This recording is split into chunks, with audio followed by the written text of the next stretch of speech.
Hello दोस्तों, स्वागत है आपका हमारे YouTube channel target point with नाशी में। दोस्तों, आज हम लोग इंटेलिजेंस यानी बुद्धि से संबंधित हार्वर्ड गार्डनर के से जो क्वेश्चन आते हैं उनको देखेंगे। तो चलिए देखते हैं। पहला प्रश्न, बुद्धि लब्धि परीक्षणों की आलोचना प्रायः क्यों की जाती है? कौशलों की विस्तृत श्रृंखला को मापने की उनकी क्षमता, प्रत्यक्ष रूप से पाश्चात्य संस्कृति के प्रभाव से ग्रसित, बुद्धि पर सामाजिक प्रभाव का अवबोधन, संज्ञान ज्ञान पर भावनाओं के प्रभाव का अतिशय प्राकलन।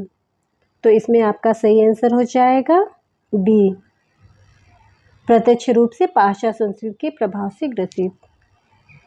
अगला प्रश्न है, हार्वर्ड गार्डनर ने कौन सी धारणा को चुनौती दी? बुद्धि पूर्व निर्धारित और निश्चित होती है। बुद्धि एक व्यापक अवधारणा है जो एकात्मक नहीं है। बुद्धि कई प्रकार की होती है। व्यक्तियों के पास अलग अलग मात्रा में विभिन्न प्रकार की बुद्धि होती है। तो इसमें आपका सही आंसर हो जाएगा ए, बुद्धि पूर्व निर्धारित और निश्चित होती है। अगला प्रश्न है, हार्वर्ड गार्डनर का क्या मानना था? प्रत्येक व्यक्ति के पास अलग अलग मात्रा में विभिन्न प्रकार की बुद्धि होती है। बुद्धि जन्म के समय पूर्व निर्धारित और तय होती है। प्रत्येक व्यक्ति के पास केवल एक ही प्रकार की बुद्धि होती है। बुद्धि कुछ स्थितियों के अनुकूल होने की एक सामान्य क्षमता है। तो इसमें आपका आंसर हो जाएगा ए, प्रत्येक व्यक्ति के पास अलग अलग मात्रा में विभिन्न प्रकार की बुद्धि होती है। अगला प्रश्न है, जिन व्यक्तियों में लय, ताल, स्वर, माधुर्य के प्रति संवेदनशीलता होती है उनमें कौन सी बुद्धि अधिक मात्रा में होती है? संगीतमय बुद्धि, शारीरिक गति संवेदात्मक बुद्धि, या अंतर्वैयक्तिक बुद्धि, या भाषाई बुद्धि? तो इसमें आपका सही आंसर हो जाएगा संगीतमय बुद्धि। अगला प्रश्न है, बुद्धि के समकालीन संप्रतियों के अनुसार बुद्धि लब्धि परीक्षण किसी व्यक्ति की बुद्धिमत्ता को जांचने के लिए उपयुक्त नहीं है क्योंकि वे अक्सर डैश होते हैं? वैध, विश्वसनीय, सांस्कृतिक रूप से पूर्वाग्रहित, या फिर व्यापक? इसका आंसर हो जाएगा सी, सांस्कृतिक रूप से पूर्वाग्रहित। अगला प्रश्न है, अंतर्वैयक्तिक बुद्धि की क्षमताओं में क्या शामिल है?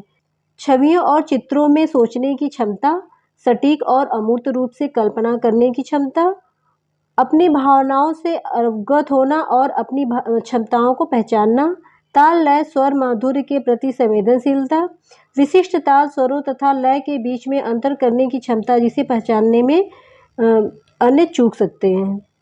तो इसका सही आंसर हो जाएगा बी, अपनी भावनाओं से अवगत होना और अपनी क्षमताओं को पहचानना। अगला प्रश्न देखते हैं, कौन सी बुद्धि में शामिल है? बिंबों का कुशलतापूर्वक संचलन करने की क्षमता, आलेख के कौशल और तर्क, उनका जिनके दो से अधिक विमितियां हैं। ऑप्शन है तर्क गणितीय बुद्धि, शारीरिक गति संवेदात्मक बुद्धि, अंतर्वैयक्तिक बुद्धि, या फिर स्थानिक बुद्धि? तो इसका सही आंसर हो जाएगा डी, स्थानिक बुद्धि। अगला प्रश्न है, शहर को डिजाइन करने वाले एक वास्तुकार और एक जटिल चित्र पर काम करने वाले कलाकार में कौन सी बुद्धि अधिक होने की संभावना है? स्थानिक बुद्धि, भाषाई बुद्धि, संगीतमय बुद्धि, या फिर अंतर्वैयक्तिक बौद्धिकता? आपका सही आंसर हो जाएगा स्थानिक बुद्धि। अगला प्रश्न है, निम्नलिखित में से कौन सी विशेषता प्रभावशाली विद्यार्थी की नहीं है? औसत से अधिक बुद्धि स्तर, उच्च स्तरीय समस्या समाधान कौशल, कौशलों पर निपुणता प्राप्त करने के लिए उच्च स्तरीय अभिप्रेरणा, जानकारी को ग्रहण करने की धीमापन? तो इसमें आपका सही आंसर हो जाएगा डी, जानकारी को ग्रहण करने का धीमापन।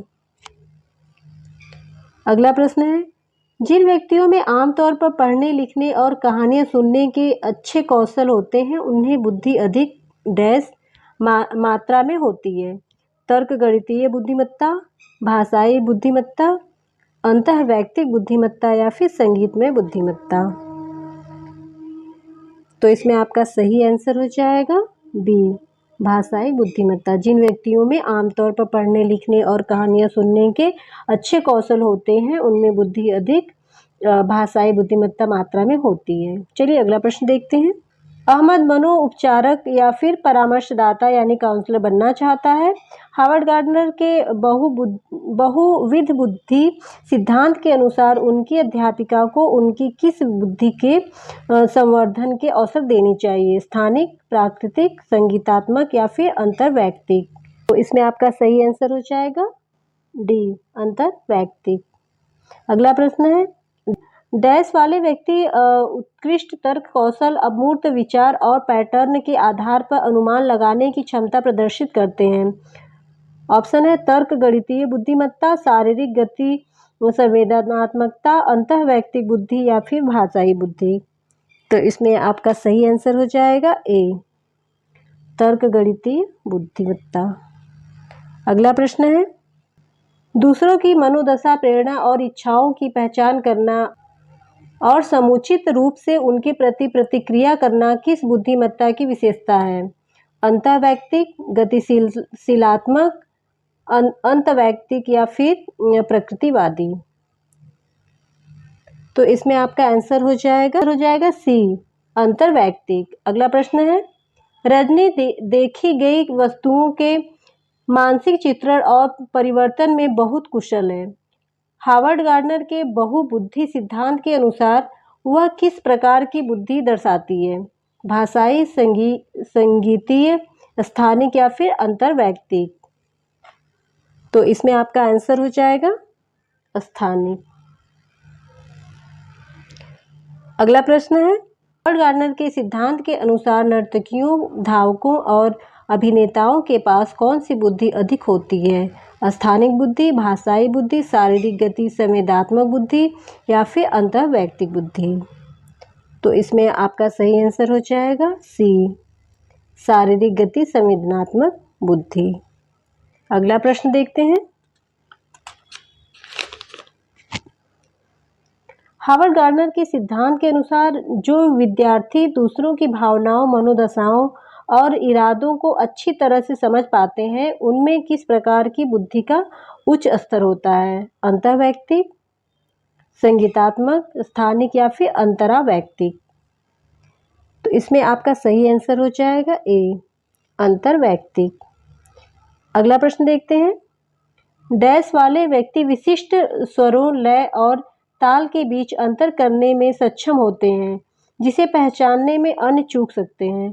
तर्क गणितीय बुद्धि, शारीरिक गति संवेदनात्मक बुद्धि, अंतर्वैयक्तिक बुद्धि या फिर संगीतमय बुद्धि?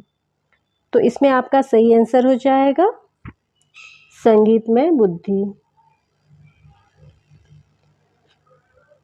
संगीतमय बुद्धि वाले व्यक्ति विशिष्ट स्वरों, लय और ताल के बीच में अंतर करने में सक्षम होते हैं जिसे पहचानने में अन्य चूक सकते हैं। चलिए अगला प्रश्न देखते हैं, बहुबुद्धि के सिद्धांत के अनुसार हर व्यक्ति में सामान्य क्षमताओं का एक समूह होता है।